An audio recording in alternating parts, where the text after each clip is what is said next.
Welcome to the show. This is the second part of our three-part series, Living with Floods. And this follows a recent government alert over El Nino, or above normal rainfall that may come with negative consequences. Last week, we pitched tent in Taita Taveta County, one of the flood-prone areas. And today, we are in Nyando. Now, Nyando is easily identified among Kenyans as one of the flood-prone areas.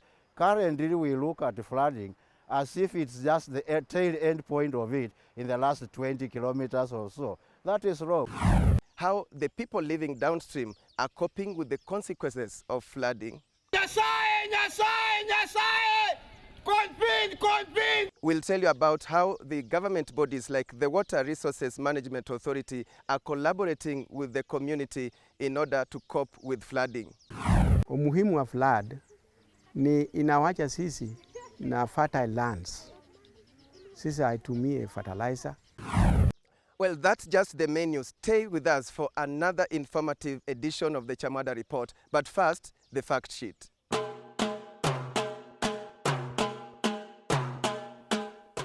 Nyando River empties its water into Lake Victoria.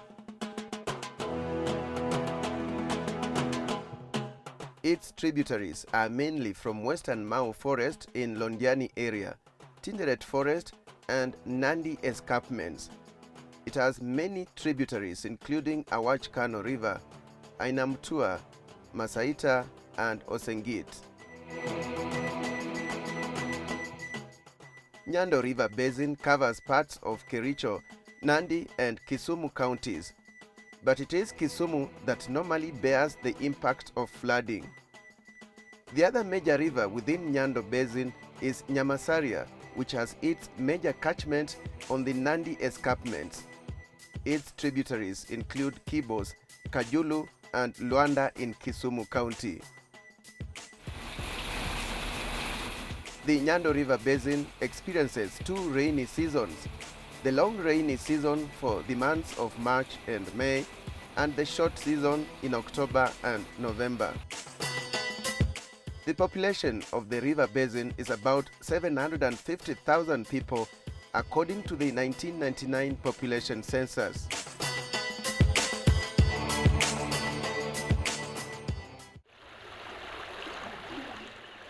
Nyando River. Its source through many tributaries is western part of Mau, Kipkelion and parts of Tinderet. It is not about the flooding aspect of it. Enoch Wanyonyi is the regional manager, Water Resources Management Authority, in charge of Lake Victoria South catchment, under which the Kisumu sub-regional office falls. Yeah, when we talk about flooding, we are looking at the entire sub-basin. Like if we talk about Nyando, I would say Nyando has an area of over 3,000 square kilometers and a length of 170 kilometers. So the entire, from the top, the source of the Nyando, up to the end of it, 170, any drop upstream of the source contributes to the flooding. So the issues there, when you are looking at management of floods, you have to look at from the top up to the entire 170 kilometers. Currently, we look at flooding as if it's just the tail end point of it in the last 20 kilometers or so. That is wrong. We have to look at it from an integrated manner. In the upper catchment, there are activities which have to be specifically done for that upper catchment. Such like, say growing, poor agricultural practices, farming cabbages, onions, those are loosening the soil and then increasing sedimentation into the river system of Nyando. That finally entirely contributes to the lower Nyando in terms of sedimentation. In the middle catchments, you find intensive small-scale farming and overgrazing. This has resulted into bare land susceptible to surface runoff that is accompanied with high soil erosion. Now this soil gets into the river, and when the river receives the soil plus the water, the riverbed is silted up. When it is silted up, the water level gets up, and when it gets up, it then spreads beyond the banks. and it gets into people's homes, destroying their vegetation, destroying their crops, and also displacing them from their various homes.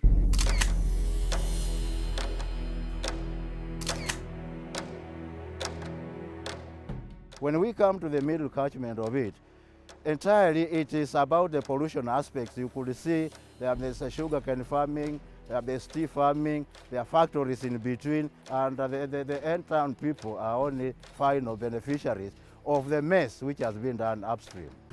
We want to ensure that in the upper catchment where we have the slopes, that the farming that is on the slopes is as per the contours or advised by the agricultural specialists, so that we avoid the soil getting into the river. We want also to ensure that in the farmlands up in the catchment, we avoid using of high chemicals like fertilizers that will be able also to get swept into the river. And this river is a conduit for the water hyacinth in the lake. So we want to also contain that.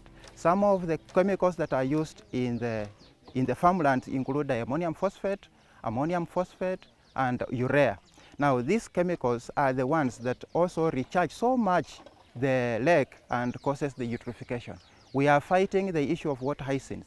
Water hyacinth is a problem we are also still fighting within the Winam Gulf, and we wish that with this kind of capacity building and enabling the community members to employ better farming methods using even organic manure, we can be able to address those problems.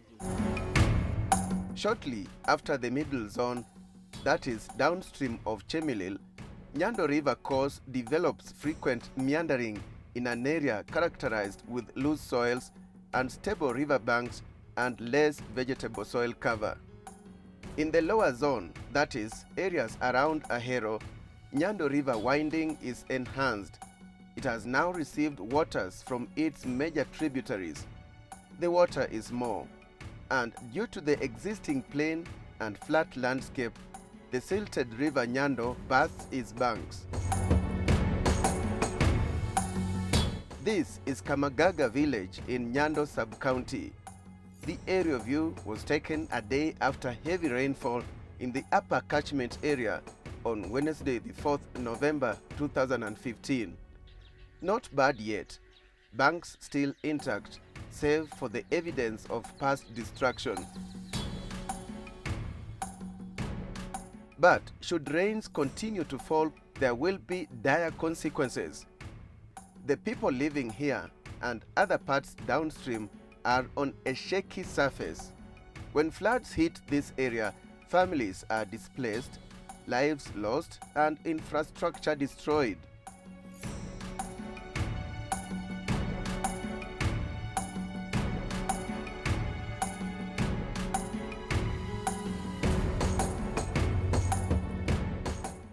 Was the worst. Tena hiyo ndio 1961 hiyo ndio alinipa watu wa United Nation alitangaza hapa kama disaster water Nyando River. Some of the challenges we are faced with is the level of education.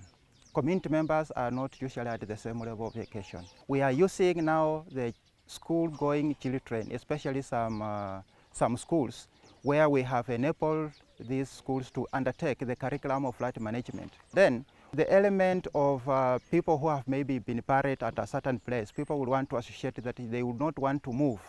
Even if the floods are there, we ask them to move. They say, no, this is the place which is ancestral. I would not wish to move out of this place. Karibu sana nyumbani kwangu. Asante. Hapa ni nyumbani.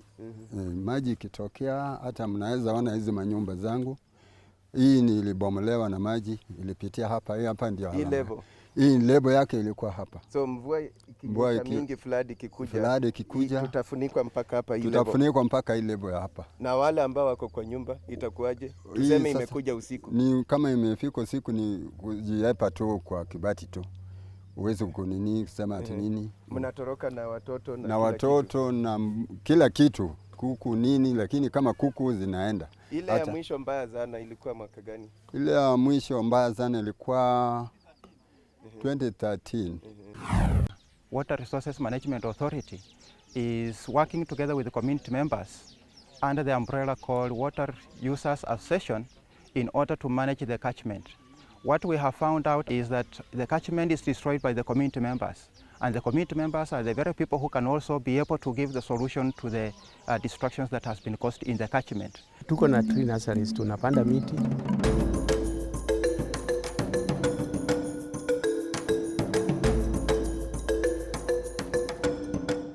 umuhimu wa flood ni inawacha sisi na fertile lands. Sisi haitumie fertilizer. Hata mchele tunapata hapa wasaidia sisi kuharvest hii maji na siende chini yote, tubaki na ingine hapa kama naweka damu kubwa kubwa, sisi tupozidi kupata chakula ile tunaweza tumia naye kwa kila siku. A Hero irrigation scheme that is managed by the National Irrigation Board is within this area of River Nyando meanders. The scheme, being a beneficiary of the river, has its contribution to flood management. Now with the National Irrigation Scheme, what we are doing is that we are enabling them to abstract part of this river in order to easen the amount of water in the river by taking to their flood plains where they grow at least the rice. Flooding normally comes with implications on health too.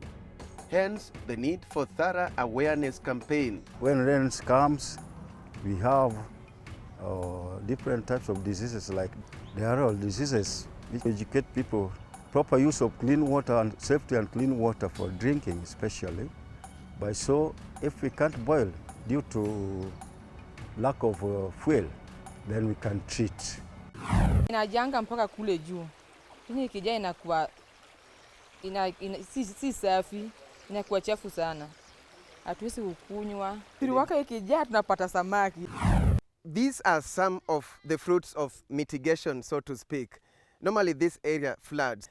The raised land, or what is known as a dike, was constructed here to protect the water of River Nyando flowing to this area. River Nyando is just behind us.